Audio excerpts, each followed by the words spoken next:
Hello and welcome back to the Chronicles of a Gooner. It's the transfer update show with me, Harry Symeou.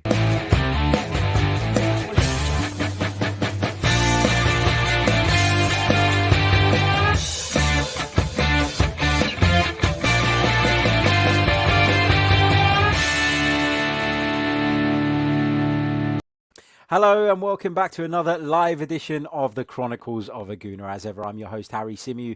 And on this edition, we're going to be discussing the latest transfer stories in regards to Arsenal Football Club. Just a quick reminder, if you missed it, we were live earlier on today. We had a look back at the Carabao Cup victory over Leicester City at the King Power Stadium. So there's a little bit of a review show there. You can find it on this channel, or you can find it on the audio platforms if you prefer to consume the content that way. So feel free to check it out. Right, as always, there is a lot to dive into. You're going to see that a lot of the reports seem to be spitting out the same names, but there is a few updates today. Well, alleged updates anyway. Of course, as I've always said throughout these transfer update shows, we're going to get some good stuff. We're going to get some bad stuff. We're going to get some reliable stuff. We're going to get some not so reliable stuff. It's just the way things go during a transfer window. It's transfer silly season, as I call it. Everybody's looking for a story. Everybody wants to break the news first. And so there are bound to be some contradictory reports that aren't sort of necessarily 100% true. So our job here today is to go through those reports, try and dissect what we think is true, what we think is maybe a little bit suspect, and try come to our own conclusions. As well as that, we'll be discussing your questions, your comments in the live chat. So keep those coming throughout the stream as well. But we're going to begin by talking about Lucas Torreira. Now, Lucas Torreira has been heavily linked with a move away from the club for quite some time now. I think we all understand that Lucas Torreira is somebody who is going to probably move on this summer. We know it. We were led to believe it was close to happening, that a deal taking him to Atletico Madrid was close. But we were also told about a week ago that a deal taking him to Torino was close. So what is going on with Lucas Torreira, I hear you guys ask. And obviously that is a question that I can't really answer at the moment, because contrary to reports that we heard a couple of days ago suggesting that Lucas Torreira had his heart set on a move to Atletico, that he was rejecting all other offers that were coming his way, it appears now that he is not entirely sure that Madrid is the place for him, and he's now apparently considering offers from Fiorentina and Roma, which shows that there is interest in Lucas Torreira from Italy. Now, we've spoken about that previously. I've told you guys that despite not necessarily having a great time in England since his arrival, actually Lucas Torreira still has a really, really strong reputation back in Italy. And it seems as though that interest is still there. The interest has not gone away. Now Roma are in the fold. We knew about Fiorentina's interest. We knew about Torino's interest. We'd heard about AC Milan previously as well. But now it seems that Roma have entered the mix as well. So a number of Italian clubs keen on Lucas Torreira. And Lucas Torreira is now not entirely sure that Atletico Madrid is the place he wants to be. Now, could that be that he's held initial discussions with Diego Simeone, for example, and been told maybe a little bit more about what role Simeone intends for him to have? I don't know. But it feels like Lucas Torreira is not entirely sure at this moment in time that Madrid is the right place for him. And so we're going to have to wait and see what happens on that one. Now, if we cannot use Lucas Torreira as a make weight in our pursuit of Thomas Partey, then there's no point in him going to Atletico Madrid. And I guess for me, I don't think we should allow him to go to Atletico Madrid unless they're going to soften their stance on Thomas Partey. It's clear that we can't afford to pay the minimum fee release clause, which is rumoured to be 50 million euros for Partey. So if we can't do that, and Atletico won't, relax that even slightly, if it means they'll get Lucas Torreira, then why should we do them a favour? It's about time Arsenal stop being a pushover in the transfer market. Arsenal, need to act the way all the other big clubs act, because it feels like in recent years we haven't acted like a big club, and it's been to our detriment. In regards to a number of deals, we've seen a number of deals not go through. We've seen us overpay for players. We've seen us sell players for underneath what we believe to be their market value. So we want to see Arsenal acting like a big club again in the transfer market, and I think that the way we handle this Lucas Torreira thing will tell us a lot about whether Arsenal have learnt their lessons or not from the past. Another rumour I want to talk about is one that you guys have jumped straight to in the live chat. And I didn't put this one in the title because I made the title earlier on in the day. I scheduled the stream earlier on in the day, but I'll be changing it afterwards because this is a big story. And it's one that Sky Sports are reporting. And it's with regards to Chelsea's Jorginho. Now, apparently, Jorginho joins Atletico Madrid's Thomas Partey and Lyon's Houssem Aouar on our shortlist. And the report goes as follows. Arsenal interested in signing Jorginho from Premier League rivals Chelsea, while Atletico Madrid are confident of securing a loan deal for Gunners midfielder Lucas Torreira. So Sky Sports' account of what's going on with Lucas Torreira is contradictory to some of those other reports. But at this moment in time, they are also reporting that Jorginho is somebody that we want. Now, I'm actually a fan of Jorginho. I think he's a really underrated player. I think he's really good in possession. I think he makes teams tick. I felt like under Maurizio Sarri, he got a lot of stick. And I felt that most of it was unwarranted. I didn't feel like he deserved the criticism he got from the Chelsea fans during that particular period. I think that he is a very, very talented footballer. Would he be my first choice? No. Obviously, I'd rather we got Thomas Partey in. Obviously, I'd rather we got, if not Thomas Partey, then Houssem Aouar in. But Jorginho is still a very, very talented footballer. And it would be frustrating if we couldn't get any of our two primary targets. But the fact that there's been no movement on any of those two deals as of yet just makes you start to think that actually, is it possible? Is it feasible for Arsenal to bring in one of those players this summer? Are Arsenal able to do any of those deals? And the more this drags on, the more days pass where we don't see any movement, we don't see any changes, then the more it feels like we're going to have to start looking elsewhere. Other players we've been linked with are Diawara from Roma, who I'm not particularly keen on. I probably would prefer to see Jorginho come in over him, if I'm honest. But yeah, Jorginho is an interesting one because he's not somebody that we've been linked with at all up until now. And I know there was talks a couple of days ago, wasn't there, about a potential swap deal with Chelsea, which could involve one of their players. I wonder if Jorginho was the player that was being discussed.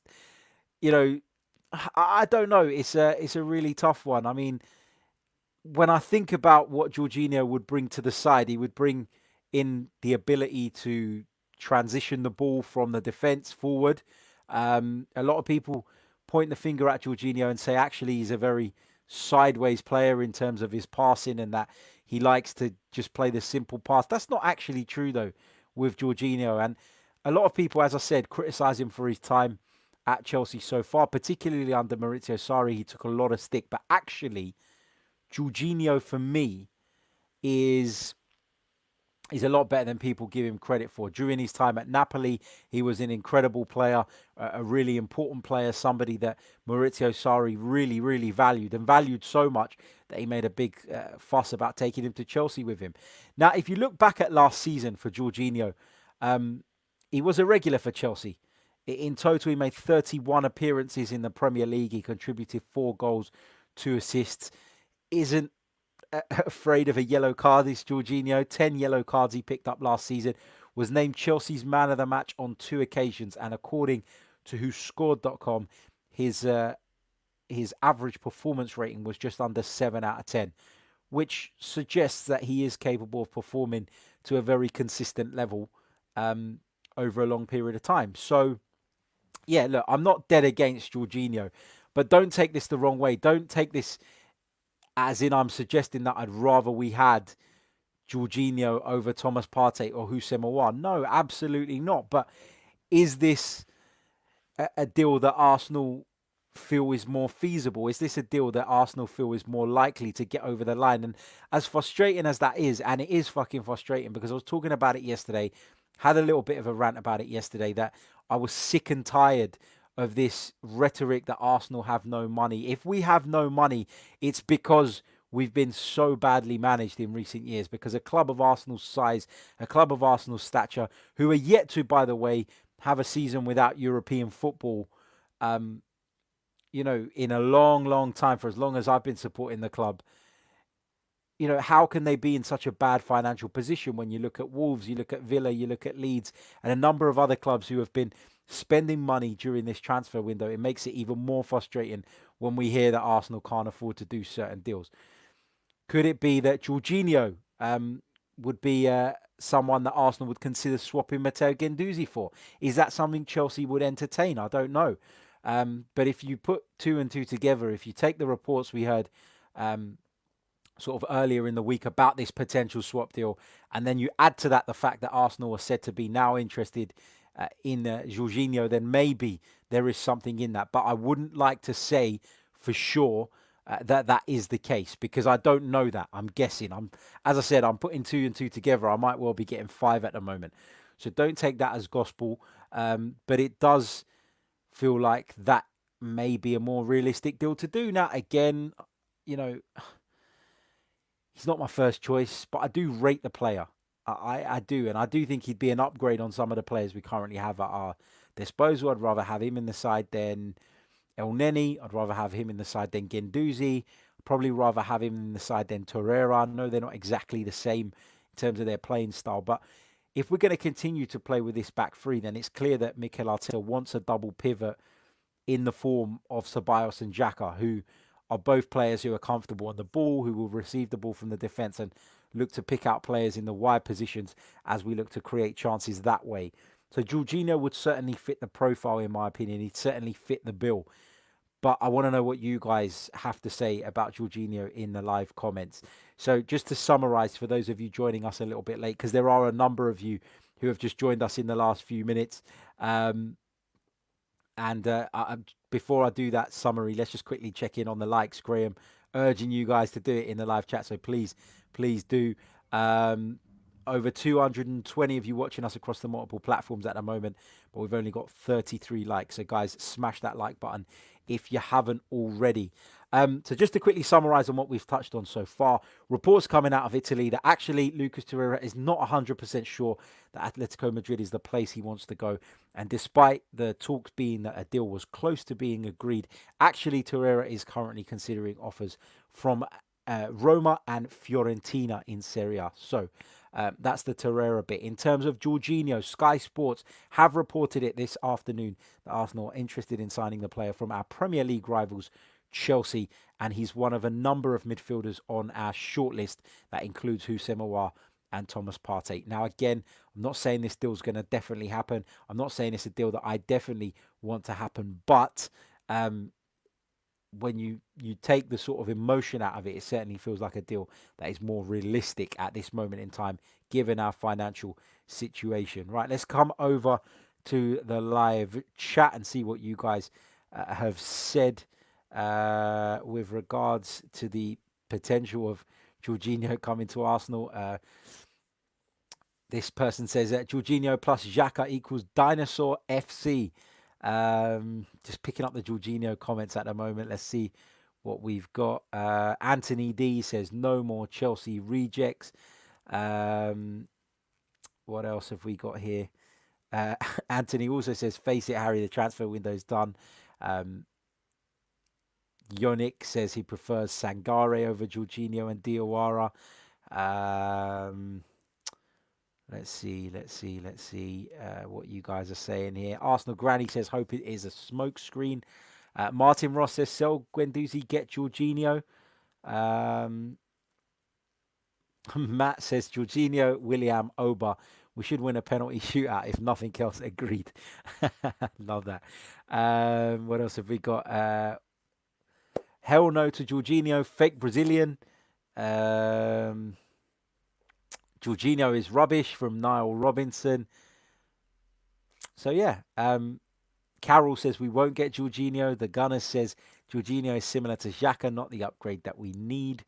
Um, Worldwide Gooner Elite says Jorginho is better than what we've got to swap with. Gendouzi. Yeah, I agree with that. Um, so yeah, it's it's a hard one, isn't it? Because some of you would welcome Jorginho, others are dead against the idea. They see him as a Chelsea reject. I think someone who played, I think it was 31 times, I said, for Chelsea last season in the Premier League and helped them go on to finish in the top four, which is ultimately what we're aiming to do. Somebody who's been given the Chelsea captain's armband um, from time to time. I don't know how you could see him as a Chelsea reject. I feel like that is really, really harsh. Jay Bowling says Jorginho is a class above what we have now. Xander thinks that the Arsenal name is just being used to help Chelsea find a buyer for Jorginho. So lots of different opinions on this. And of course, this is still raw. This is still fresh news because this was only broken a couple of hours ago, to my understanding. So we'll have to see whether this develops into anything more. I love this. Worldwide Gooner says, at least we can't moan that he should have been sent off against us. Well, that's bloody true, isn't it? Right, so let me know your thoughts on Jorginho. Let me know your thoughts on Torreira. We're going to come on to talk a little bit about Houssem Aouar now, and then we'll come back to the live chat. So with regards to Houssem Aouar, well, the latest, according to Fabrizio Romano, is that Arsenal are set to return to Lyon with an improved bid for the creative midfielder, providing the club can offload some players between now and the end of the transfer window. The Romano goes on to talk about Torreira, Socrates and Gendouzi as players that could potentially be leaving, and that would help finance a deal for the Frenchman. So again, same kind of story around Houssem Aouar. There is no update on that, other than, according to Fabrizio Romano, Arsenal are going to go out there and make an improved offer for the player. Now, we've been hearing this for a while, and it's interesting because we've heard contradictory stories on this one throughout as well. We first heard that Arsenal had made an approach and had that approach rebuffed. We heard then that that approach was actually not a formal one, and it was done verbally by Edu, and that was rejected because it included Matteo Gendouzi in the deal, a player who Lyon do not see as someone who would fit in with their current profile at this moment. So since then, we've heard nothing more concrete anyway. And we've actually heard from Lyon that there has been no official bid from Arsenal, and that if Arsenal really want the player, they know what they need to do. Well, now we're hearing from Fabrizio Romano that we may be about to launch an actual bid, a serious bid, and one that is a little bit closer to what Lyon are looking for Houssem Aouar. But this is Arsenal, and I don't doubt the fact that they're probably going to go in still a little bit lower and try and get the best deal possible, as would most people. But it just feels like Arsenal, we go a little bit too hard on that stance, a little bit too hard in that direction. And more often than not, we miss out on the players that we really, really want, which will be really, really frustrating. Let's talk about Reiss Nelson. And again, we did a stream earlier on today, and I said I was going to stay away from transfer talk there. I did touch on Reiss Nelson's situation a little bit there because that's just where the conversation took me. But it is still our understanding that Reiss Nelson is somebody Arsenal are looking to move out on loan between now and the end of the transfer window. But I also did speak about how important, in my view, it is that the loan deal is the right one, that the destination is the right one. We've seen Arsenal players go out before on loan, not go to the right place with the right manager, in my opinion. Serge Gnabry being the standout example, and we've seen players not fulfill their potential as a result. Reiss Nelson has, of course, been out on loan before. He spent some time in Germany with Hoffenheim, and therefore he'll be no stranger to going out on loan. He had a decent time there. The first half of the loan went really well. The second half, not so well. But it looks as though Reiss Nelson will be on his way again. And after an impressive performance in the Carabao Cup, I think he would have put himself in the shop window. And fingers crossed, if that is what Arsenal want to do, there will be some more interest following that display. In other news, Philippe Coutinho is being linked with a move to North London once again. The Daily and Sunday Express say that Arsenal have not given up their interest in signing the Brazilian. And although it looks like Arsenal are focused on Aouar and Partey, Arsenal could make a last-minute move for Coutinho if their other potential deals break down. So, that's the report coming from those guys. They say that Arsenal is still interested in Philippe Coutinho. I thought I'd mention it because the Coutinho talk seems to have gone quiet of late, but I'm not entirely sure that actually that is the case. I'm not sure that Coutinho was ever really a target for Arsenal, a realistic one anyway, and I don't see that deal happening even in spite of those reports that we've just relayed to you guys. Let's go back to the live chat. Let's get your comments in regards to the stories we've discussed so far. Put your questions in there as well, and I'll come to as many of those as I can possibly can between now and the end of the stream. If you haven't already, hit the like button. It is very, very important, so please do that. Subscribe to the channel if you're new as well, and give us your thoughts on Jorginho, which appears to be the biggest story of the day. Right, big hello to Moosh, who's joining us in Australia, 1:30 a.m. Thank you, mate. Really appreciate your support. Welcome to the stream. Going back to the Jorginho stuff, which seems to have got you guys talking in the comments. Mr. B says, Jorginho is technically very good. Arteta wants players who are tactically flexible. Arteta will use him better than Lampard. So, yeah, positive outlook on Jorginho there. Tova says, Aouar and Jorginho, I really can't complain. Then go and release Partey in January.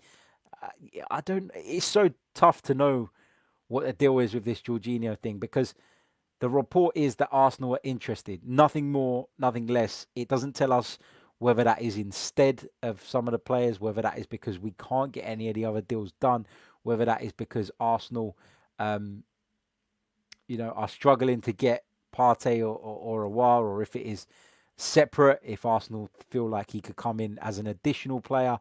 I don't know. I really don't know. So we're gonna have to wait and see on that. A lot of you asking about the players that we're talking about offloading, and that it's gone quiet with regards to a number of those, and it has. The only one we're really hearing about is Lucas Torreira.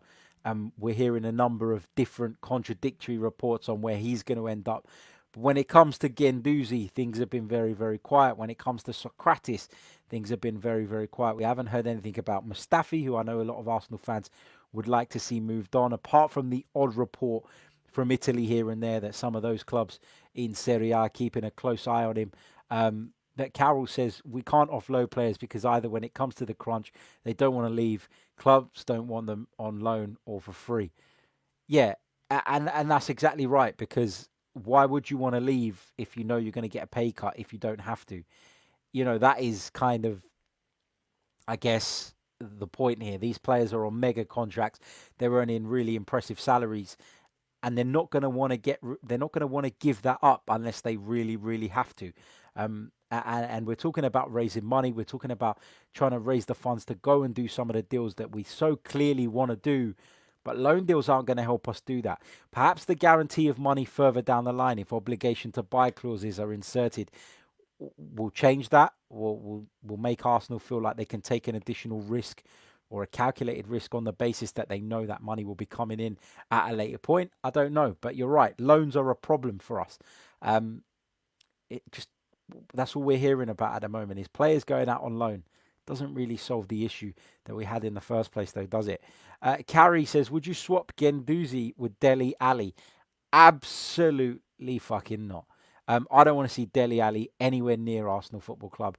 I've always said he's overrated. For me, one of his talents is getting into the box late and popping up and scoring goals, but even that seems to have evaded him in recent seasons. He can't even get in the Spurs squad at the moment, so I definitely do not want Dele Alli at Arsenal Football Club. He's also a player I really dislike as well. And I can't even give you a logical explanation other than the fact he plays for Spurs. I just dislike the guy and I don't want to see him anywhere near Arsenal Football Club.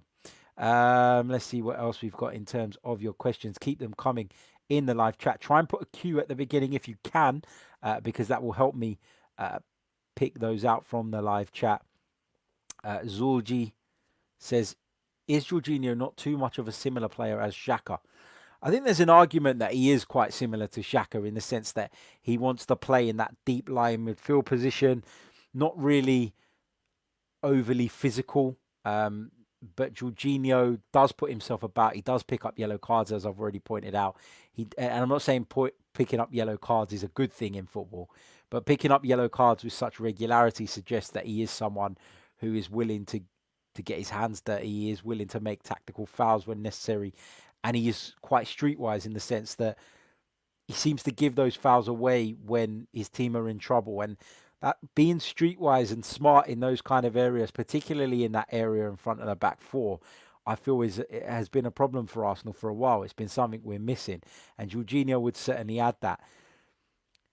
I think you could argue that Dani Ceballos is quite similar to Xhaka as well, in the sense that he likes to pick up the ball deep and isn't necessarily one for bursting into the penalty area. But if as I said already, if Mikel Arteta is going to continue to play with his system, then perhaps it's two of those players that he's after.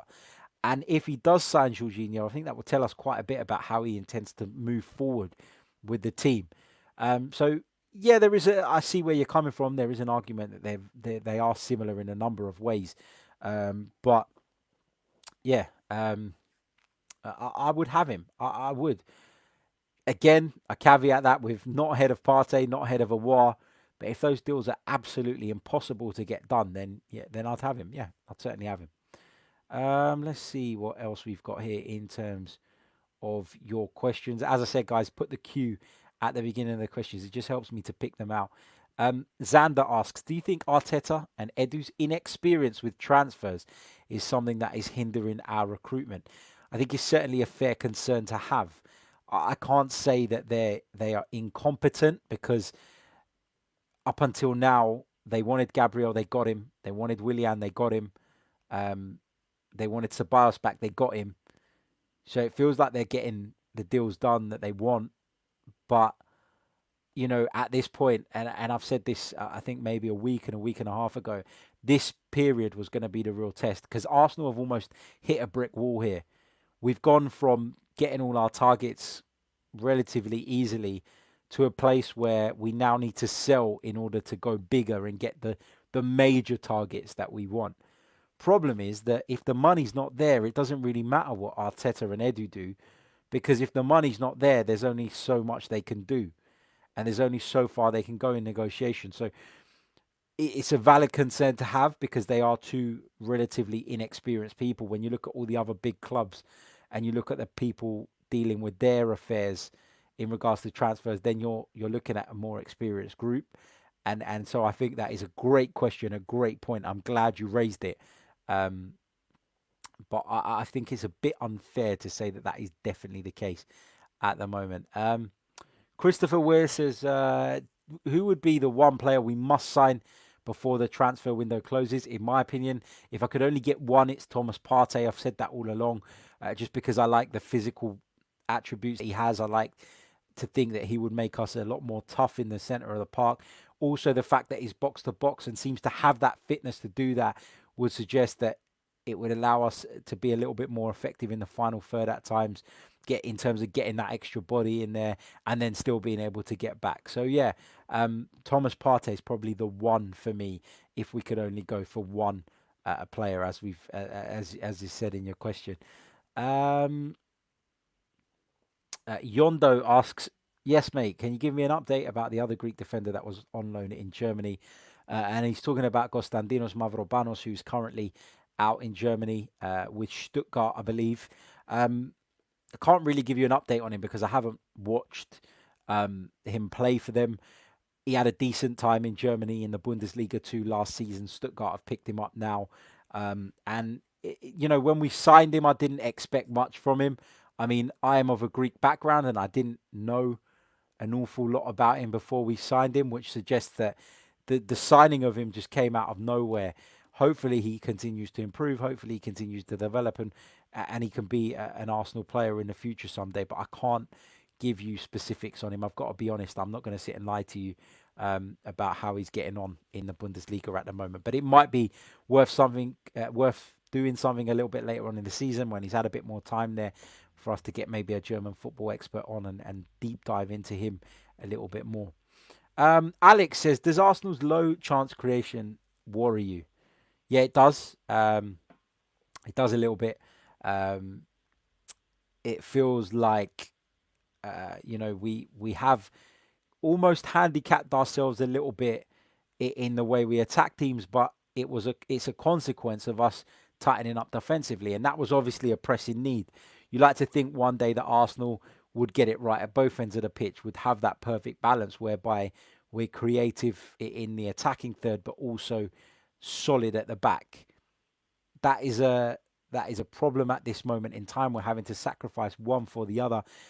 It is a bit of a concern, but I also feel like um, it is something that just can't be helped at a minute, and it's something I'm willing to put up with for a while if it means that we get back to being competitive.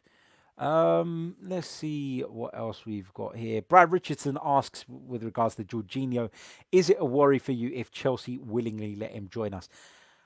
I think with Chelsea it's a strange situation because I think there'll be players at Chelsea that actually they don't really want to lose, like Jorginho, but given their situation in regards to how many players they've bought in this summer, and I assume they're going to try and at least pretend they've adhered to FFP at least in the next couple of years, then maybe it's because of the salary is on, maybe it's because they've got too big a squad at this moment in time that they feel like they have to move some players on. Now, if it's because they prefer to have certain others, then maybe that's just because of the direction Frank Lampard's pulling in the direction in which Frank Lampard wants to go. So I wouldn't necessarily be worried about the fact that Jorginho could leave. I think you'll see plenty of good footballers leave clubs just because he doesn't fit there anymore, just because he's not part of the future plans. But that doesn't mean he can't go somewhere else and do a decent job. So I'm not overly worried about that. But again, just like the previous question, I understand why that is raised. I understand the concern. Um, let's see what else we've got here. A little bit of Mesut Ozil talk. A few of you um, have been asking in the chat about Mesut Ozil, what the deal is on that. Billy Kilgallen says, do you think Ozil is running down his contract to punish Arsenal for not backing him in his Chinese human rights comment? He will freely be able to spill the beans if he runs it down about everything. I do feel like that was the beginning of the breakdown in Mesut Ozil's relationship, not just with the manager, but with the club. He spoke about that to the Athletic a little while ago. Look, Mesut Ozil wasn't wrong to say what he said. I think any decent person will agree with that. Arsenal, in my opinion, were wrong to condemn it. I don't necessarily think that Arsenal should have gone out on a limb and made their own statement and really backed it, because I feel like from the football club's perspective and looking at the football club's interests, they wouldn't have wanted to damage their reputation or their relationship with certain countries who pay big broadcasting money. That doesn't mean it's right. Obviously, what's right is right and what's wrong is wrong. And the treatment of these people in China is definitely wrong. And Mesut Ozil was right to discuss that, right to point that out. I feel like where Mesut Ozil was probably most disappointed and most upset was at the fact that the club was so quick to condemn his statement when they could have just kept quiet about it. Yes, there appears to be some problems between him and those behind the scenes. We know he didn't want to accept the wage cut. In many ways, you could argue he's been vindicated in doing that because the fact that the club have made those redundancies. So, it's a strange one, and one where you can see both sides of the argument. But I just feel like as fans, it's really disappointing and frustrating not to know what is actually happening with that. And some Arsenal fans will say, well, of course Arsenal are not going to come out and tell the truth. But why not? If you're not intending to use him, if you know you're stuck with him till the end of the season, then why the hell wouldn't you just come out and speak out about it? It just feels like, for me, this is, you know, it's a horrible situation. It's a cloud hanging over us. And I'd rather just have the clarity so we can just move on from it rather than this bullshit and the manager, and I don't really criticise Mikel Arteta because I've enjoyed what he's done with the club so far. But one of the things I have been frustrated about him with is his stance on this, and it's probably coming from above, but it just feels a little bit annoying when he just dodges a question 4 or 5 times in the same press conference. Like, the fans want answers, and that question is going to continue to come up until he gives those answers. Let's see what else we've got in regards to your questions. Fidelis asks, why is it difficult for Guendouzi to be sold?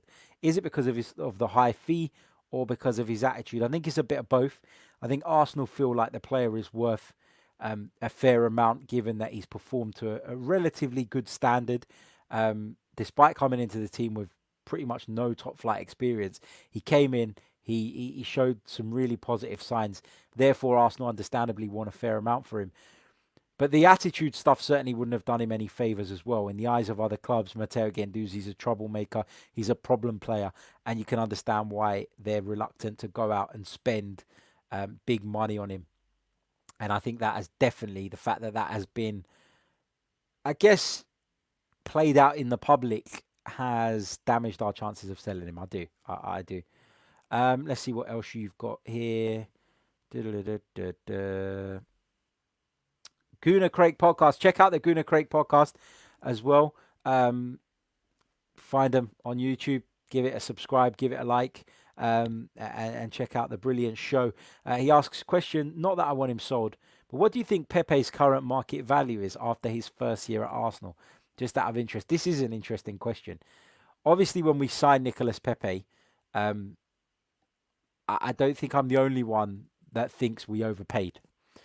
And I think that Arsenal now think that they've overpaid because we know that when Raul was given his marching orders, one of the things that was being investigated, that was being discussed, and one of the findings was that Arsenal had overpaid for Nicolas Pepe. So I don't think I'm alone in thinking that. I believe the club think that they overpaid for him as well now as well.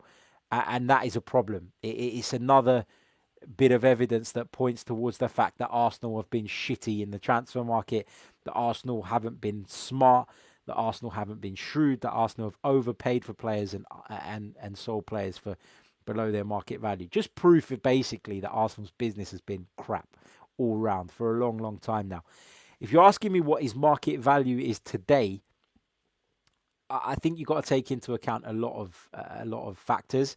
I think if I was going to buy Nicolas Pepe now, and the question I'll put it this way to myself is, what would I want to be paying for him? And I don't think I'd want to be paying more than 35-40 million for Nicolas Pepe at this moment in time. Now, I hope that Nicolas Pepe picks it up this season. I hope we see the real Nicolas Pepe and we see him fulfill his potential at Arsenal and justify, at least to some degree, the the fee that we paid. I hope that happens. Great if it does. Brilliant. But at this moment in time, at the time of this podcast, I think 35 to 40 million pounds feels like a fair price or a fair value to pin against the Ivorian. Let's see what else we've got here. Going to pick up a couple more questions before we jump off.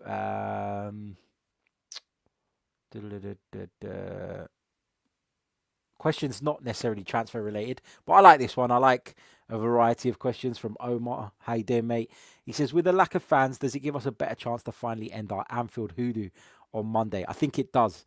We're going to come on to preview that game on tomorrow. I think we're going to do it tomorrow around about this time, around about 4:30 p.m.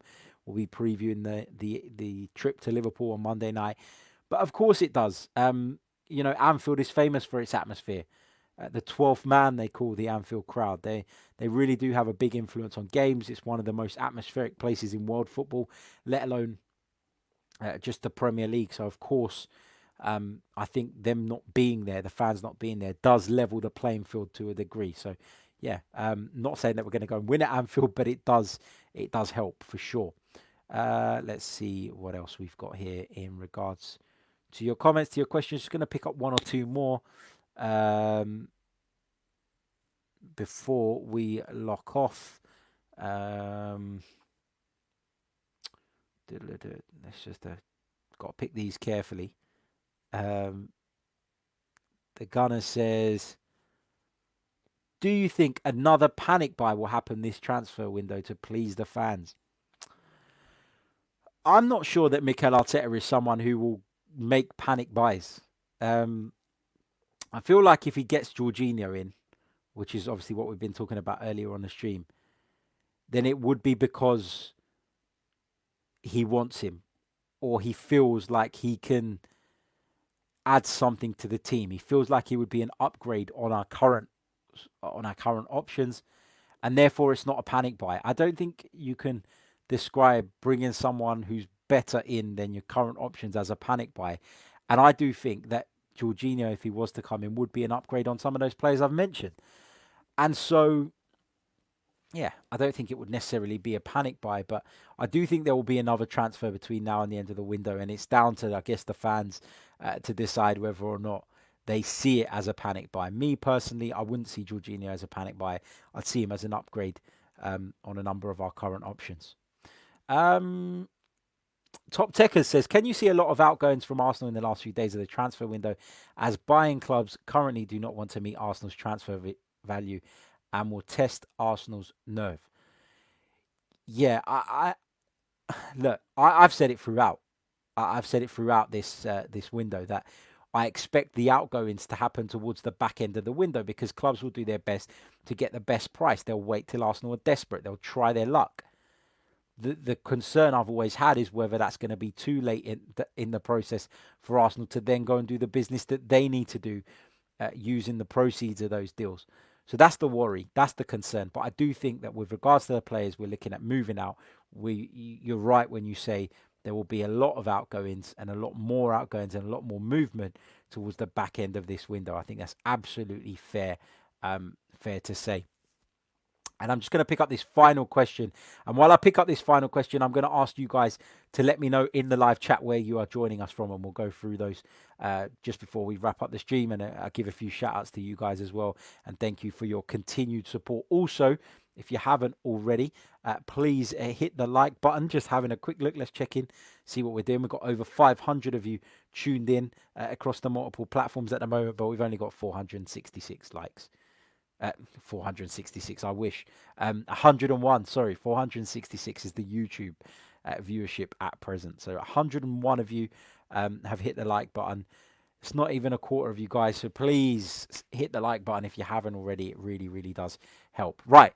Let's pick up this last question, then I'm going to go through seeing where you guys are joining us from and give you guys some shout outs as well between now and the end of the stream. So Tofa says, do you think Pepe would be more effective as a striker and being in and around the box? I do think Pepe comes alive in the penalty area. I still want to see him use his right foot a little bit more and take things first time sometimes, because I feel like that is maybe where he's lacking. I feel a little bit sorry for Pepe, because I can't say I've been overly impressed with him all of the time, but like in last night's game, I felt like he made the right runs a lot and he just didn't get the ball. The players were not picking him out. I feel like our lack of creativity in other areas was showed, and I know that wasn't our first team, etc., but I do feel like Pepe does the right things quite a bit at a time. It's clear that Mikel Arteta thinks there's more to come from him and feels like he needs coaching, because he seems to be coaching Pepe an awful lot from the sidelines whenever he does play. So it's clear that he's not necessarily getting what he wants out of him at this moment in time, but he's obviously willing to work on that. He's obviously willing to guide him, to coach him, to try and help him along. Arsenal's team is lopsided. I've said that time and time again. And Nicolas Pepe playing from the right makes it more difficult for him to flourish. I always say this. I feel like whoever plays on Arsenal's right has less chance of flourishing or getting into goal scoring opportunities or impacting games than those who play on the left. And that's because the team is geared around playing on the left. It's because the team is geared around putting chances on a plate for Pierre-Emerick Aubameyang. And that's not a criticism, right? That's not a bad thing. Given the guy's goal record, why wouldn't you want Aubameyang to get the majority of the chances? But I do think that is impacting Nicolas Pepe a little bit, and I've got some sympathy for him there. So yeah, he could be more effective in a central role. But in this current system, I can't necessarily see how that works. So it's a bit of a problem. It is. Big thank you to Worldwide Gooner for your super chat. I'm just going to find that and bring it up. Thank you so much for your kind donation. He says, do you think the fact that Arteta played in midfield himself and captained the club played a big part in the upturning form of Granit Xhaka? Yeah. Yeah, he knows exactly what it feels like to play in that position. And also, Mikel Arteta was one of the defensive midfield players that played that role and was constantly fucking exposed by a poor setup, by a poor system, by a poor defensive shape. So he will have known the difficulties that Granit Xhaka was facing firsthand. And then, in my opinion, he's gone to an effort to make sure that that isn't the case anymore, and he's seen us tighten up in that area. So yeah, I do think that Mikel Arteta's own experiences in the Arsenal side will have helped him come to certain decisions and helped him improve this team with regards to how it protects those defensive midfielder players and the defense behind them. Yeah, great question, great point. Big hello to Martin joining us from Dubai to the Gooner Crate podcast from Viva Los Islandi. Love it. Ray from Jamaica. How you doing, mate? Alex is joining us from Wembley, home of Arsenal trophies. Worldwide Gooner Elite joins us from not so sunny Stevenage. Nigeria we've got. Big hello to you as well, my friend. What else have we got here? And apologies if I've missed some of your questions, by the way, guys, because they're constantly coming through in the chat. I can't pick every single one up. I do miss some, and I apologize for that. And I will. I always make an effort to try and pick up questions from different people on different streams. So feel free to get those in next time as well. And if you wish to super chat them, great. It brings them up on my screen. It highlights them. But of course, that is not compulsory. Simon says, cheers from Stockholm, Sweden. Great content, mate. Thank you and welcome. What else have we got here? Wow, loads of places. Just going through Philadelphia. In the United States, Istanbul, Turkey, greetings from Toronto, Venezuela, Madrid, Nepal, India, Blackburn, Finland, Chicago in the United States, Sydney in Australia, Netherlands, Malaysia, Washington, D.C., South Africa. So lots of you tuned in from all over the world. Thank you so much. Really, really appreciate it. We've got people watching us from Uganda. Big hello to John. How you doing, mate? And guys, before I lock off, a couple of quick messages. First of all, hit the like button if you haven't already. Subscribe to the channel if you're new, hoping to hit 10,000 subscribers as soon as possible. Don't forget, this podcast is brought to you by manscaped.com. So if you want your body hair to look as neat and tidy, as lush and as crisp as the Emirates Stadium pitch, then head over to manscaped.com and using our discount code, which you will see any moment now rolling across the bottom of your screen, which is Chronicles AFC, all in capitals, you will get 20% off and free shipping. So it is worthwhile using that code. Check out their products. Their marketing is fantastic. I absolutely love the brand. Delighted to be working with them. Thank them for their support of the podcast. But check out their stuff. Have a look. And if you do order, make sure you use our promo code. Not only do you benefit from it, but the podcast gains additional support from every purchase that you guys make from manscaped.com. So check them out. And if you do happen to buy one of their products, if you do happen to use one of their products, let me know what you think. Right. Just before we wrap up, lots more of you getting in to the chat where you're joining us from. Uganda, Singapore, Atlanta, Kenya, South Africa, Dallas, Texas, Peterborough, London, Liberia, Tanzania, China, and yeah, great stuff. That brings me to the end of today's transfer update show. So quick roundup. Lucas Torreira is not sure, apparently, whether he wants to go to Atletico Madrid. He's apparently considering offers from a number of Serie A clubs, including Roma and Fiorentina. Elsewhere, Arsenal are said to be interested in Jorginho from Chelsea. Will a deal be done that brings him to the Emirates Stadium? Could that be the swap deal that we heard about earlier on in the week? Who knows? We'll have to wait and see. Arsenal apparently still have an interest in Philippe Coutinho, although I'm not entirely sure that one is completely accurate. Houssem Aouar is still very much on Arsenal's radar, with the club set to go in with an improved bid. Reiss Nelson looks as though he's still going to be moving out on loan. And yeah, that rounds up the subjects that we've discussed on today's edition of the Transfer Update Show. We'll be back tomorrow with another show where we'll also be looking ahead to the trip to Anfield on Monday night. So come join us for that. Subscribe to the channel if you're new, like if you haven't already, and we'll be back very, very soon with more. Until then, take care of yourselves and stay safe. Cheers.